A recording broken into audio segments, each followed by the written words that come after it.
primeiro tempo, incrivelmente, começou com uma chance. A primeira chance do jogo foi do Bahia, né?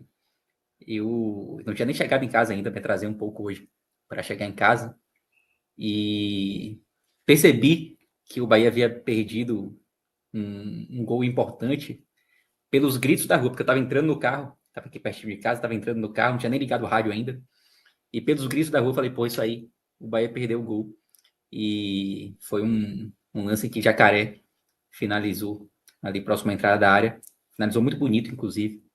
E a bola acabou batendo na trave. Mas aquele lance foi praticamente um lance isolado do Bahia no início do primeiro tempo. Porque aos poucos o Vasco foi dominando o Bahia e foi criando muitas chances. O Vasco teve muitas chances e aproveitando de um problema antigo já desse time de Paiva, que são os espaços dados, né? Os espaços do setor defensivo do Bahia. E o Vasco soube aproveitar esses espaços, criou muito, mas o Vasco apresentou um problema que também é muito comum ao time de Paiva, que é a baixa eficiência, né? Mas assim, o Vasco colecionou chances. O Vasco teve chance com o Alex Teixeira, uma jogada que Marcos Felipe defendeu, teve chance com o Gabriel Peck, teve chance com o Pedro Raul, voltou a ter chance com o Alex Teixeira. Foi um festival de lances perdidos pelo Vasco e a equipe não soube aproveitar, né? Sorte do Bahia, mas o primeiro tempo finalizou, o primeiro tempo terminou com 11 finalizações do Vasco, boa parte delas no gol. Na verdade, foram 4 chances, 4 finalizações no gol e 7 não aproveitadas. E por outro lado, um Bahia que teve muita dificuldade em criar chances, né?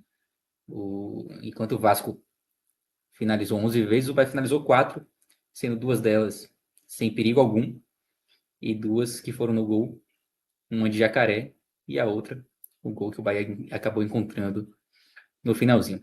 A partir do meado assim, do primeiro tempo, o Bahia começou a ficar menos exposto, começou a controlar um pouquinho melhor a partida, não que tenha equilibrado o jogo, não foi isso, o Vasco foi melhor durante todo o primeiro tempo, mas as principais chances do Vasco, sem dúvida nenhuma, foram criadas ali na primeira metade, né, do primeiro tempo. No final, o Bahia já conseguia controlar um pouquinho mais o jogo, já não corria tanto risco, e no finalzinho ali, já aos 40 e poucos, acabou sendo premiado com um gol que colocava o Bahia na frente do placar. E aí eu me lembrei, por exemplo, do jogo contra o Botafogo, né? Porque contra o Botafogo, o Bahia teve muitas chances, não teve tantas chances de perigo, mas criou muito mais do que o Botafogo. E aqui no Tele, a gente comentava, né, que o Botafogo foi eficiente. O Botafogo teve 2 lances de perigo e marcou 2 gols. Os gols que deram a vitória para o Botafogo naquela partida. E no primeiro tempo, hoje, o Bahia foi muito eficiente. Porque foi o Bahia que teve apenas 2 chances. Uma conseguiu levar perigo, embora não tenha feito o gol, mas foi um lance em que o gol não foi perdido por uma falha. A Jacaré finalizou bem. A bola acabou caprichosamente batendo na trave. E depois acabou chegando ao gol, né? De forma, não vou dizer inesperada, porque o futebol nunca é inesperado. Né? Mas o Bahia não foi melhor a ponto de sair naquele intervalo ganhando o jogo. Se existisse placar justo no futebol certamente seria um placar a favor do Vasco. E o pior, né? Você ainda tinha ali um segundo tempo inteiro em que o cenário não era favorável para o Bahia se o jogo permanecesse como estava, né? Porque o Vasco tinha muita chance, o Bahia dava muito espaço, o Bahia pouco conseguia produzir em termos ofensivos. E o Bahia tá calejado, né? O Bahia veio de um jogo contra o Bragantino, que o Bahia também abriu o placar no primeiro tempo, embora num cenário diferente do de hoje, mas acabou cedendo a virada para o Bragantino no segundo tempo. E eu vou dizer mais assim, o cenário do Bragantino é um cenário mais favorável parecia mais favorável ao Bahia no intervalo do jogo do que o cenário de hoje, né? O cenário de hoje no intervalo era aquele segundo tempo em que você torcia para que não tivesse segundo tempo, né? Porque apesar da vantagem, o Bahia não havia feito uma. Não diria nem que foi uma partida horrorosa do Bahia no primeiro tempo. Mas o Vasco foi superior, foi claramente superior. E todos os números do primeiro tempo refletem essa superioridade do Vasco.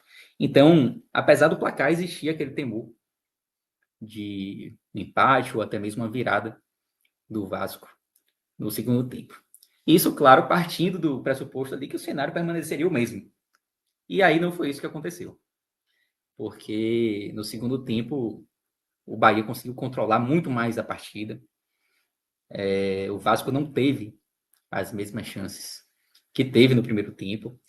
Inclusive, os números de finalização do Vasco no segundo tempo eles são idênticos às finalizações do Bahia no primeiro tempo. Foi o primeiro tempo que o Bahia pouquíssimo produziu.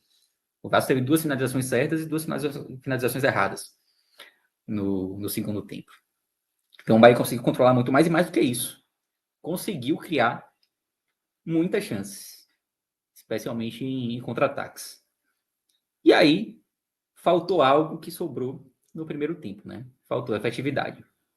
O Bahia teve diversas chances de matar o jogo no primeiro tempo. Teve chance com o Cauli, no contra-ataque que Everaldo puxou. Depois, de novo com o Cauli, aí não foi no contra-ataque, foi numa jogada ensaiada, numa cobrança de falta. Ele finalizou de fora da área. Teve contra-ataque puxado por Jacaré, aos 12 minutos. Teve um que Everaldo tocou de calcanhar para Cauli. Teve muitas chances. O Bahia criou muito no primeiro tempo. E aí, aos 23, teve o que a gente chama assim, que é aquela chance que não pode ser desperdiçada. Porque essas que eu citei aqui agora foram chances importantes. O Bahia não aproveitou. Mas aos 23 foi Arthur Salles, que havia entrado há poucos minutos, teve uma oportunidade de ouro, assim. Um passe de Iago Felipe. Ele saiu de cara com o Léo Jardim e perdeu um lance que não pode ser desperdiçado. E a partir dali, aliás, esse lance ele foi crucial, assim, tipo, ele foi um lance muito importante, porque ele praticamente foi a última chance que o Bahia havia feito 3 modificações uns 5 minutos antes desse lance, até menos, na verdade, uns 3 minutos antes. Depois, logo depois, perdeu o Tassiano, que fazia uma partidaça até então. Tinha sido decisivo não só pelo gol, mas tanto defensivamente quanto ofensivamente, Tassiano vinha sendo muito importante. E ele pediu para sair. O substituto, o Diego Rosa, não é um jogador assim que passe uma segurança, que possa fazer o mesmo que Tassiano vinha fazendo, e com as modificações, o futebol do Bahia piorou. Claramente piorou. Não que o Vasco tenha passado a criar mais chances depois disso, mas o Bahia parou de produzir jogadas ofensivas. Então, a partir dali dos 23, depois dessa chance perdida por Arthur Salles, o Bahia poucas vezes conseguiu chegar ao campo de ataque, e obviamente passava todo o filme do primeiro tempo, né? Um primeiro tempo que o Vasco criou muito, e a gente sabia que se o Bahia não fizesse, não soubesse aproveitar as possibilidades que vinha tendo, era muito provável do Vasco em um lance acabar empatando a partida. Não foi o que aconteceu, o Bahia conseguiu segurar o placar. Não houve, como eu falei lá no início, um grande lance de perigo do Vasco no segundo tempo, não houve aquela bola assim, porra, um milagre de Marcos Vitor, ou Marcos Felipe. Mas, claro que houve alguma intensidade, houveram escanteios seguidos, houveram lances de perigo também a favor do Vasco. E, por sorte, hoje, a gente fala muito, né, que a Série A, ela sempre cobra um preço quando você erra. E esses erros, eles podem ser tanto defensivos quanto ofensivos. Normalmente é assim. Sem dúvida, normalmente é assim. Mas hoje não foi. Hoje não foi, porque o Vasco não soube aproveitar as oportunidades que teve, algo que não aconteceu, por exemplo, no jogo contra o Botafogo, e acabou dando aí ao Bahia esses 3 pontos, que foram merecidos, especialmente pelo segundo tempo, principalmente a primeira metade ali do segundo tempo. Foi um momento muito bom, um momento muito bom do Bahia, a primeira metade do segundo tempo, com o placar na mão, obviamente, e 3 pontos que são assim de uma importância enorme. No finalzinho, o Arthur Salles ainda teve mais uma chance também, poderia ter liquidado de vez a partida, até porque o jogo não acabou naquela jogada. E são, como a gente falou lá no início, esses 3 pontos eles mudam muito assim o cenário do Bahia, sabe? Até porque o próprio Vasco também é um adversário da mesma prateleira, né? Não dá para tirar o Vasco dessa prateleira, não. É da mesma prateleira, mas eu acho que o Vasco fora de casa é um adversário mais difícil do que o Botafogo em casa. Não que o Botafogo seja um time ruim, não é isso. Mas quando a gente pega a tabela, tipo, o Botafogo em casa é aquele jogo que você tem que ganhar. O Vasco fora, lá no início do campeonato, você aceita um empatezinho às vezes. Claro que é um adversário ganhável, mas não é um jogo tão fácil. Assim, tão fácil entre aspas, né? O Botafogo em casa não é fácil. O Botafogo tem até um time arrumadinho. Mas para quem não quer cair, Série A tem que ganhar do fácil, Botafogo em casa. tem não. Exato, pois é. Praticamente não tem, né? E aí, se você for ganhar só dos ganháveis, né, dos adversários fáceis, você cai, não tem jeito. Então, um jogo contra o Botafogo você tem que ganhar em casa. Mas, enfim, 3 pontos que mudam completamente, principalmente a confiança, assim, da torcida, sabe? Tipo, eu acho que a confiança da torcida, ela se eleva quando você ganha um jogo fora de casa contra o Vasco, e domingo, certamente, a Fonte Nova vai estar com mais de 40 mil pessoas. Que é um horário bom, a torcida do Bahia vem comparecendo muito. Então, certamente teremos um grande público aí no domingo.